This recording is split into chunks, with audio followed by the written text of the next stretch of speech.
তো আজকে আমরা প্রথমে শিখব subject plus would plus V one plus extension, তারপর একটা কমা এবং বাট। তো চলো উদাহরণের মাধ্যমে বিস্তারিত আলোচনা করা যাক। তো এখানে দেখো আমি লিখেছি I would go to the cinema tonight but I don't have anyone to go with। অর্থাৎ আজ রাতে আমি সিনেমা দেখতে যেতাম কিন্তু আমার সাথে যাওয়ার কেউ নেই। অর্থাৎ কেউ নেই যে আমি তার সাথে সিনেমা দেখতে যাব। আমি যেতাম কিন্তু কোনো কারণে যেতে পারি নাই বা যায় নাই, তার জন্য হচ্ছে এখানে আমরা উড ব্যবহার করেছি এবং উডের পরে যে ভার্ব, সেই ভার্ব কিন্তু অলওয়েজ আমাদের ভি1 হবে। দ্যাটস ওয়াই এখানে গো। তো এই ধরনের সেন্সটাকে তুমি যদি আবার অতীতের ক্ষেত্রে বলতে চাও, পাস্টের ক্ষেত্রে বলতে চাও, তাহলে সেই ক্ষেত্রে তুমি বলতে পারো I would have gone to the cinema yesterday but I didn't have anyone to go with। অর্থাৎ আমি গতকাল সিনেমা দেখতে যেতাম কিন্তু কেউ ছিল না যে তার সাথে যাব।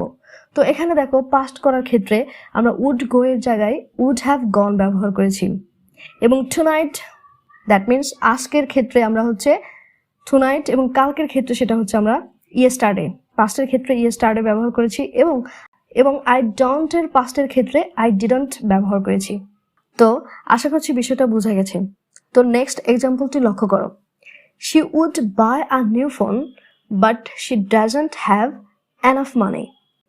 আমরা জানি যে অল সাবজেক্টের পরে আমরা হচ্ছে উড ব্যবহার করব এবং উডের পরে হচ্ছে বাই, এখানে ভি1 এবং যেহেতু she third person singular number, that's why কিন্তু এখানে আমরা ডাজন্ট ব্যবহার করেছি। তাহলে এটি দ্বারা বোঝাইতেছে যে সে একটা নতুন ফোন কিন্তু তার কাছে পর্যাপ্ত টাকা নেই। তাহলে কেউ কোনো কাজ করতো কিন্তু কোনো কারণে করতে পারে নাই, সেই সেন্সের ক্ষেত্রে হচ্ছে আমরা এই রুলসটি ব্যবহার করে সেন্টেন্স মেক করতে পারি এবং ভিন্ন ভিন্ন সাবজেক্ট দিয়ে ভিন্ন ভিন্ন সেন্টেন্স মেক করতে পারি। এবার শুন নেক্সট, সাবজেক্ট প্লাস উডন্ট আমরা রিফিউজ করার ক্ষেত্রে এই রুলসটি ব্যবহার করতে পারি। যেমন দেখো, I was trying to talk to him but he wouldn't listen। অর্থাৎ আমি তার সাথে কথা বলার চেষ্টা করেছিলাম কিন্তু সে আমার কথা শুনলই না। তার মানে সে অনিচ্ছুক আমার সাথে কথা বলতে। এই যে সে কাজটা রিফিউজ করলো, আমার কথা শুনলো না, এই ক্ষেত্রে কিন্তু এখানে আমরা উডন্ট ব্যবহার করেছি। তো নেক্সট এক্সাম্পলটি দেখো, he was angry because his car wouldn't start.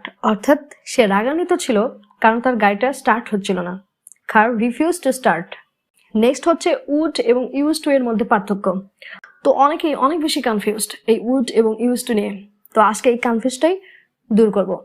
তো ইউজ টু হচ্ছে অতীত অভ্যাস, অতীতের কাজ, যে কাজগুলো কিন্তু এখন আর আমরা করি না, যেগুলো আর এখন এক্সিস্ট করে না, সেসবের ক্ষেত্রে হচ্ছে আমরা ইউজ টু ব্যবহার করে থাকি। আর উডকে আমরা ব্যবহার করে থাকি হচ্ছে অতীতের রিপিটেড অ্যাকশন। দ্যাট মিনস যে অ্যাকশনটা আমরা বারবার করতাম, অতীতে আমরা যে অ্যাকশনটা বারবার করতাম তার ক্ষেত্রে হচ্ছে আমরা উড ব্যবহার করে থাকি। তাহলে অতীত অভ্যাস আর অতীতের একটা অ্যাকশন বারবার করা দুটো কিন্তু ভিন্ন জিনিস। যেমন আমি বলছি যে I use to smoke, that means আমি ধূমপান করতাম। অতীতের এটা একটা আমার অভ্যাস ছিল যে আমি ধূমপান করতাম, কিন্তু এখন আর এই অভ্যাসটা আমার নেই, এখন আর আমি এই কাজটা করি না। এই ক্ষেত্রে কিন্তু আমি আর বলতে পারবো না আই উড স্মোক, সেক্ষেত্রে কিন্তু রং। ঠিক আছে, কেননা উড হচ্ছে অতীতের রিপিটেড অ্যাকশন, যে কাজটা আমরা বারবার করতাম অতীতে, সেই ক্ষেত্রে হচ্ছে উড। আর ইউজ টু হচ্ছে একটা অতীতের অভ্যাস, যে অভ্যাসটা এখন আর নেই। আবার যদি বলি I use to play a guitar, that means আমি অতীতে গিটার বাজাতাম কিন্তু এখন আর বাজাই না, এটা আমার অতীতের অভ্যাস ছিল, এখন আর এই অভ্যাসটা নেই, এক্সিস্ট করে না। দ্যাটস ওয়াই এখানে হচ্ছে ইউজ টু। এই ক্ষেত্রেও কিন্তু আমরা বলতে পারবো না I would play a guitar, সেক্ষেত্রে কিন্তু সেন্টেন্সটি রং। তো চলো আরো একটি এক্সাম্পলের মাধ্যমে বিষয়টা ক্লিয়ার করা যাক। তো এখানে দেখো আমি লিখেছি when I was younger I would drink 5 cups of coffee a day। অর্থাৎ যখন আমি যুবক ছিলাম তখন আমি একদিনে 5 কাপ কফি খেতাম। এটা হচ্ছে অতীত সেন্স। ঠিক আছে, আমি অতীতের কথা বলছি যে যখন আমি যুবক ছিলাম তখন আমি দিনে 5 কাপ কফি খেতাম। এখানে 5 কাপ কফি, ঠিক আছে, এই অ্যাকশনটা কিন্তু বারবার রিপিট হচ্ছিল। ঠিক আছে, 1 কাপ কফি খাওয়ার পর আরেক কাপ, তারপর আরেক কাপ, এভাবে 5 কাপ। ঠিক আছে, অ্যাকশনটা কিন্তু বারবার রিপিট হচ্ছে। সেই ক্ষেত্রে কিন্তু এখানে হচ্ছে আমরা উড ব্যবহার করেছি। এটা কিন্তু আমার অভ্যাস না, এটা হচ্ছে জাস্ট অ্যাকশন, কাজের রিপিট। ঠিক আছে, পাস্ট রিপিটেড অ্যাকশন। তো তবুও যদি না বুঝে থাকো তো চলো আবার বোঝা যাক। তো এখানে দেখো আমি লিখেছি whenever I craved a cigarette I would chew gum instead. Whenever I craved a cigarette I would chew gum instead. অর্থাৎ যখনই আমার সিগারেটের ক্রেভিং হতো তখনই আমি কি করতাম, সিগারেট খাওয়ার পরিবর্তে চুইং গাম চাবাইতাম। ঠিক আছে, তো এটা হচ্ছে আমাদের কি পাস্টের রিপিটেড অ্যাকশন। তার মানে অতীতে আমি স্মোক করতাম, অতীতে আমার স্মোক করাটা অভ্যাস ছিল, এখন আর নাই, তার জন্য হচ্ছে ইউজ টুর কাজ শেষ। ঠিক আছে, অতীতে আমি স্মোক করতাম, এটা আমার অভ্যাস ছিল। এই যে অভ্যাস, এই অভ্যাসটা যাতে পুনরায় না জাগে, আমি যেন পুনরায় এই অভ্যাসে অভ্যস্ত না হই, তার কারণে কিন্তু আমি হচ্ছে গাম চাবাইতেছি। এই গাম চাবানোর কাজটা আমি বারবার করতেছি যাতে করে আমি আবার যেন স্মোকে অভ্যস্ত না হই। ঠিক আছে, যার দরুন এখানে হচ্ছে আমরা উড ব্যবহার করেছি। তাহলে উড এবং ইউজ টু এর মধ্যে কিন্তু অনেক ফারাক। নেক্সট হচ্ছে ইনডিরেক্ট স্পিচের ক্ষেত্রে আমরা উড এর ব্যবহার করি। যেমন কেউ যদি তোমাকে বলে যে বলো তো দেখি সে বলেছিল যে সে আসবে, এর ইংলিশটা কি হবে? তো তুমি হয়তো নির্দ্বিধায় বলে থাকবে he said that he will come, মানে আসবে, তার জন্য তুমি উইল কাম লাগাবা। কিন্তু সেই ক্ষেত্রে তুমি যদি he said that he will come বলো তাহলে সেই ক্ষেত্রে কিন্তু সেন্টেন্সটি রং। যেহেতু তুমি সেইড দ্যাট লাগাইছো সেই ক্ষেত্রে কিন্তু তুমি আর উইল ব্যবহার করতে পারবে না, সেক্ষেত্রে তোমাকে উড ব্যবহার করতে হবে। অর্থাৎ উইল এর পাস্ট ফর্ম উড ব্যবহার করতে হবে। বিষয়টা ক্লিয়ার করছি দেখো। তো ধরো একটা ডিরেক্ট স্পিচ এ আমি বলছি I said to my friends I will throw a party soon. অর্থাৎ আমি আমার বন্ধুদেরকে বললাম আমি শীঘ্রই একটা পার্টি দেব। তো এটাকে যদি আমরা ইনডিরেক্ট স্পিচে পরিণত করতে যাই তাহলে সেই ক্ষেত্রে আমাকে বলতে হচ্ছে I told my friends that I would throw a party soon. কি, আমরা তো এইভাবেই ইনডিরেক্ট করে থাকি, তাই না? তো এখানে দেখো ডিরেক্ট স্পেসে কিন্তু এখানে আমরা উইল ব্যবহার করেছি, ইনডিরেক্টে সেটা উড হয়ে গেল, তাই তো? তাহলে দেখো এখানে আমরা কি টোল্ড দ্যাট ব্যবহার করেছি। তাহলে সেইড দ্যাট বলো, টোল্ড দ্যাট বলো, যেটা বলো না কেন, এরপরে ইনডিরেক্ট স্পেসের ক্ষেত্রে এরপরে হচ্ছে সবসময় আমরা উইলের পরিবর্তে উড লাগাবো। তাহলে সে বলেছিল যে সে আসবে, সে বলেছিল যে সে সেখানে যাবে, এই ধরনের সেন্সের ক্ষেত্রে, ঠিক আছে, হি সেইড দ্যাট তারপরে হি বা যে কোনো সাবজেক্টই লাগাও না কেন পরবর্তী ভার্বটা কিন্তু অলওয়েজ আমাদের উড হবে। নেক্সট হচ্ছে আই উইশ প্লাস উড। যেমন I wish you would stay, অর্থাৎ আমি চাই তুমি থাকো। অর্থাৎ আমরা এক্সপ্রেশন দিয়ে বলি না যে তুমি থাকবে, এটাই তো আমি চাই। তো এই ধরনের সেন্সের ক্ষেত্রে আমরা বলে থাকি I wish you would stay. আবার দেখো they don't like me I am sure that they wish I would resign. অর্থাৎ তারা আমাকে পছন্দ করে না, আমি নিশ্চিত যে তারা চায় আমি রিজাইন করি।